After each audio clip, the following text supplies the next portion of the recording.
네, 법조팀 조희원 기자 스튜디오에 나와 있는데요. 조금 더 이야기 나눠보겠습니다. 자, 조 기자, 이 체포영장의 유효 시한이 이제 내일입니다. 이틀도 남지 않은 건데 오늘 오후에 어떻게 재집행할 가능성이 있어 보이나요? 우선 아직은 예측하기가 조금 어렵긴 합니다. 오늘 오전 7시쯤에 경찰이 경력 지원을 준비한다 이런 소식도 들렸는데요. 구체적인 움직임이 확인되지는 않았습니다. 네. 다만 언제든지 집행을 할 수 있도록 준비는 하고 있는 것으로 보입니다. 저번에 금요일에 1차 집행 때는 사실 망보러 간 것 같다라는 얘기가 많았거든요. 예. 이 공간 주변이 어떻게 생겼는지도 알 수 없고 저쪽에서 얼마나 병력을 배치할지도 모르기 때문에 일단은 살펴보려는 의도가 컸다라는 해석이 있습니다. 예. 일단 체포영장 시한이 월요일이라서 이틀도 남지 않았잖아요. 이제 정말 시간이 없는 상태긴 합니다. 그렇죠. 그래서 공수처 관계자에게 오늘 오후에도 혹시 집행을 할 수 있냐라고 물어보니까 예. 모든 가능성은 열려 있다 이렇게 답을 했습니다. 근데 오늘도 휴일이라서 이 관저 앞에 집회가 상당한 규모로 좀 열리고 있는 상황이고 그래서 윤 대통령의 지지자들과 이 충돌이 우려되는 상황이긴 합니다.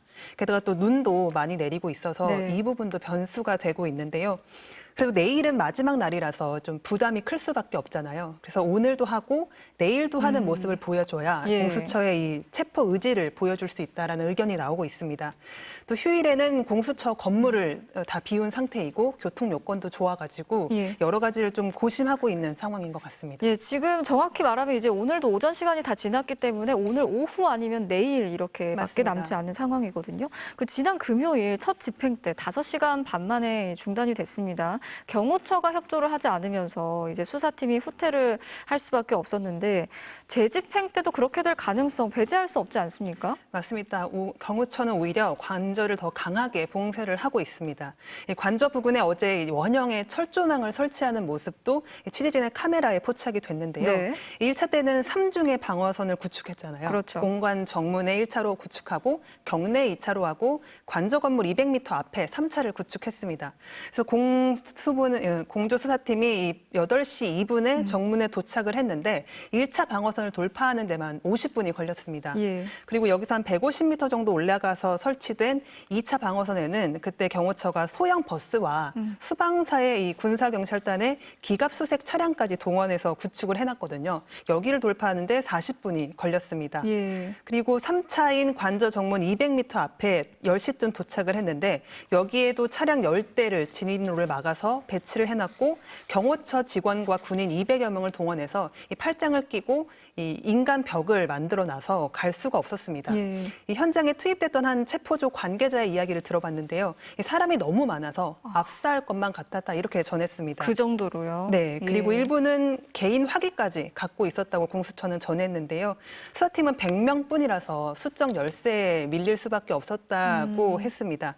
그래서 경호처가 재집행 때도 가용 가능한 모든 인력을 동원해서 방어를 한다면 비슷한 상황이 벌어질 것 같습니다. 사실 그때도 예상 못했던 상황은 아니었다고 보는데 공수처가 너무 준비가 미흡했던 거 아니냐 이런 지적도 나오고 있거든요. 그 공수처 지금 무슨 대책을 가지고 준비하고 있습니까?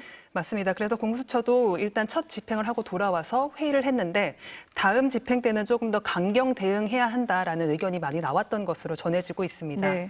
일단 공조부는 첫 집행을 실패한 이후에 돌아와서 이 박종준 대통령실 경호처장 그리고 김성훈 차장을 특수공무집행 방해 혐의로 입건을 했습니다. 그리고 어제 출석해서 조사를 받으라고 했는데 일단 1차는 응하지 않았고요. 지금 2차 출석 요구를 해놓은 상태입니다.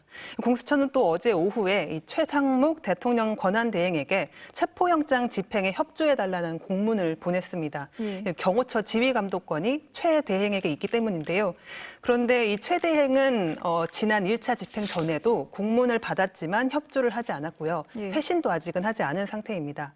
그래서 협조를 받을 수 있을지는 미지수인 상황인데요. 일단 공조본에서는 첫 집행 때 윤 대통령과 경호처의 반응을 보면서 상당히 격앙된 분위기가 나왔었다고 전해지고 있는데요. 이 오동훈 경호처장이 체포영장을 1차 집행하기 전에 집행을 하더라도 예의는 갖추겠다 이렇게 말했거든요. 그랬죠. 예. 그런데 공수처 관계자는 오늘 이 처장이 예의를 지키겠다고 한 건 1차 집행 전 상황이다라고 말했습니다. 아, 그렇게 말했습니까? 네, 그래서 일과 중이 아니라 이 새벽에 집행을 시도하거나 아니면 첫 집행 때 하지 않은 이 경찰 특공대까지 동원할 수 있다라는 전망도 조심스럽게 나오고 있습니다. 그리고 이 첫 집행 때 경호처와 윤 대통령의 반응을 보고 좀 너무하다라는 여론이 조금씩 형성이 되고 있는 상황이라서요. 예. 이 공수처도 이 부분을 좀 고려해서 여러 가지 가능성을 검토하고 있는 걸로 전해지고 있습니다. 예, 그동안은 이제 뭐 밤이나 새벽에는 집행을 시도하지 않을 것이다 이런 이야기가 나왔었는데 공수처 관계자에 따르면 뭐 예의를 지키겠다는 건 1차에 한정된 이야기였다. 이제 앞으로는 어떻게 이제 더 적극적으로 수사에 나서겠다 그런 가능성을 이런 열어뒀습니다. 예, 지금 뉴스 속보 자막이 뜨고 있는데요. 윤석열 대통령의 법률 대리인단이 공수처장을 비롯해서 이 오동훈 공수처장을 비롯해서 150여 명을 검찰에 고발하겠다 이런 속보가 들어와 있습니다. 이 특수 건조물 침입 그리고 군사시설보호법 위반 혐의로 고발을 하겠다는 소식이 들어왔는데요. 조희영 기자, 이거는 무슨 이야기입니까? 네, 조금 전에 대통령 변호인단이 언론에 공지를 낸 내용인데요. 예. 오동훈 공수처장과 검사 그리고 수사관 그리고 거기 현장에 갔었던 이대환 부장검사, 뭐 박상현 검사, 이현주 검사, 최정호 검사 등을 말씀하신 혐의로 고발을 한다는 내용입니다. 예. 그러니까 그야말로 적반하장식 반응이 점입가병인데요. 그 내용 중에는 공수처장이 경찰에 대한 수사 지휘권이 없는데도 경찰 특수단을 지휘해서 대통령에 대한 위법적인 영장 집행을 착수했다라는 내용도 있습니다. 예. 그래서 언뜻 들으면 이 내란죄 수사권은 공수처에 없다. 그래서 뭐 경찰이 하면은 협조할 것처럼 들리는데요. 이 변호인단은 경찰이 하면 그러면 조사를 받으러 올 거냐, 협조할 거냐는 여러 차례 이어진 언론들의 질문에는 답을 하지 않고 있습니다. 예. 그래서 일각에서는 체포는 사실상 불가능할 거고 구속 단계로 넘어가야 한다는 의견도 나오고 있습니다.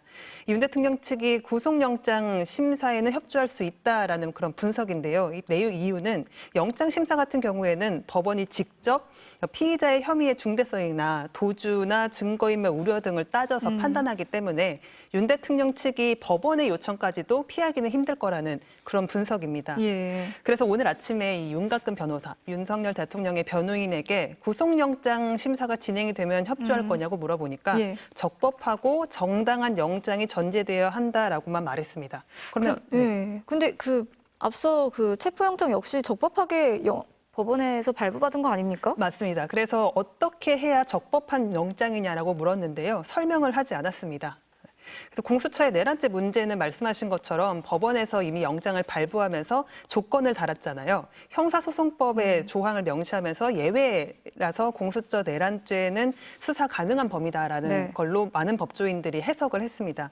그런데도 윤 대통령 변호인단은 이 부분은 해석을 잘못한 거다라는 반응을 내놓고 있습니다. 이번에 이 체포랑 수색영장을 발부한 판사에 대한 징계까지 대법원에 요청을 하는 상황인데요. 네. 지금 윤석열 대통령은 그런데 위법하고 위헌한 비상계엄을 선포한 장본인이잖아요. 그렇죠. 비상계엄을 선포하기 위한 국무회의도 열지 않았고 사실상 그리고 영장도 없이 정치인 체포를 시도했습니다. 국회 의결권 행사도 방해해서 헌법을 침해하고 선관위의 서버도 탈취하고 직원도 적법하지는 않은 절차로 체포하려고 했는데 네. 여러 가지 혐의가 이제 불법이라고 드러나고 있습니다. 그런데도 본인의 법적 권리를 이야기하고 있는 게 모순되는 것 같다라는 법조계의 비판이 나오고 있습니다. 예. 그러니까 다시 한번 들어왔던 속보를 정리해드리면 대통령 법률 대리인단이 오동훈 공수처장과 검사 및 수사관 등 150여 명을 검찰에 고발하겠다는 속보가 들어왔습니다. 윤석열 대통령의 법률 대리인단이 특수 건조물 침입, 군사시설보호법 위반 혐의로 이 150여 명에 대해서 검찰에 고발하겠다 이런 속보가 들어와 있는 상황입니다. 윤석열 대통령 역시 체포영장 집행 때와 마찬가지로 지금 여전히 위법 수사에는 절대 응할 수 없다 이런 입장을 보이고 있는 것으로 정리를 할 수 있겠습니다. 조희영 기자 여기까지 듣겠습니다. 고맙습니다.